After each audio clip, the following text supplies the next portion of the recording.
दोस्तों, बीजेपी की double engine सरकारों में आपसी झगड़े, कमजोरी और विवाद सब खुलकर सामने आ रहे हैं और मोदी और शाह लाचारी से एक जगह से दूसरी जगह भागकर हालात संभालते हुए दिख रहे हैं। यानी दोनों लाचार हैं और यहां से वहां, वहां से यहां कर रहे हैं। अमित शाह एक दिन तमिलनाडु जाकर नया गठबंधन बनाते हैं तो दूसरे दिन महाराष्ट्र पहुंचकर अजित पवार और एकनाथ शिंदे के बीच के झगड़े को सुलझाते हैं और फिर मध्य प्रदेश पहुंचकर मोहन यादव सरकार की मदद करते हैं। वहीं मोदी अंबेडकर जयंती आने के पहले ही अंबेडकर अंबेडकर कहने लगते हैं।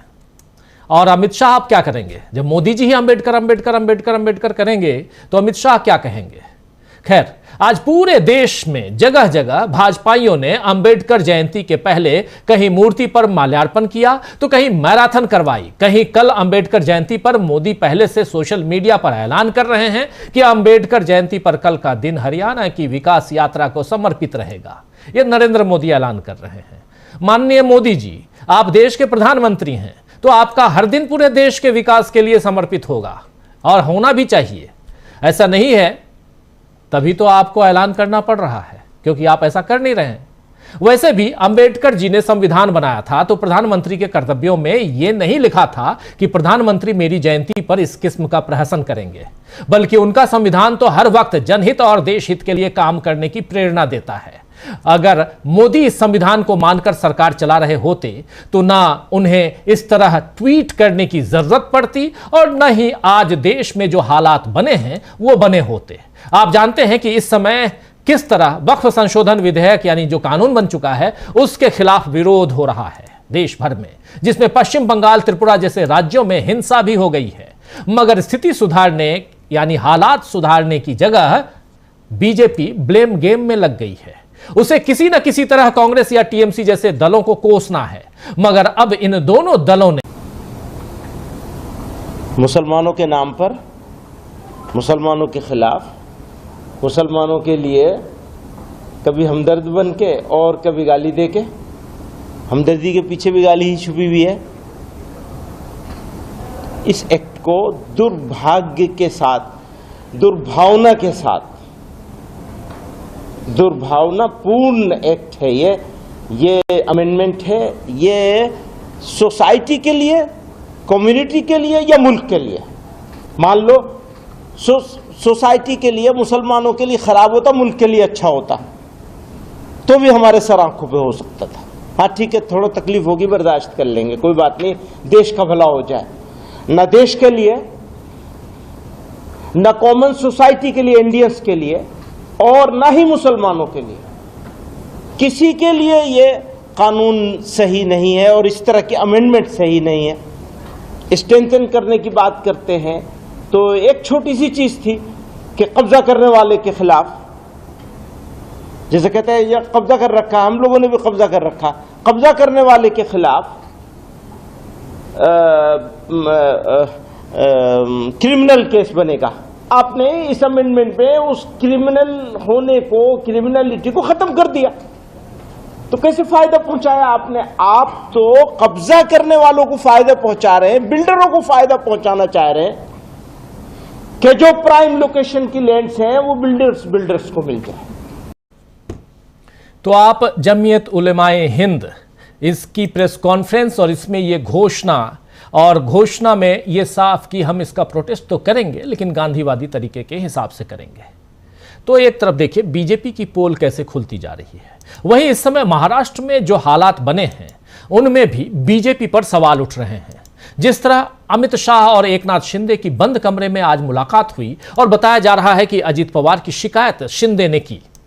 हालांकि वित्त मंत्री अजित पवार ने इन आरोपों को सिरे से खारिज कर दिया है। उन्होंने कहा है, यानी अजित पवार ने कहा कि अमित शाह से ऐसी कोई शिकायत मेरे पास नहीं आई है। एकनाथ शिंदे ने कहा, माफी चाहूंगा, पवार ने आगे कहा है, पवार ने कहा, स्पष्ट किया है कि अगर एकनाथ शिंदे को कोई आपत्ति होती तो वे मुख्यमंत्री देवेंद्र फडणवीस या मुझसे सीधे बात करते। हमारे आपसी संबंध बहुत मजबूत हैं।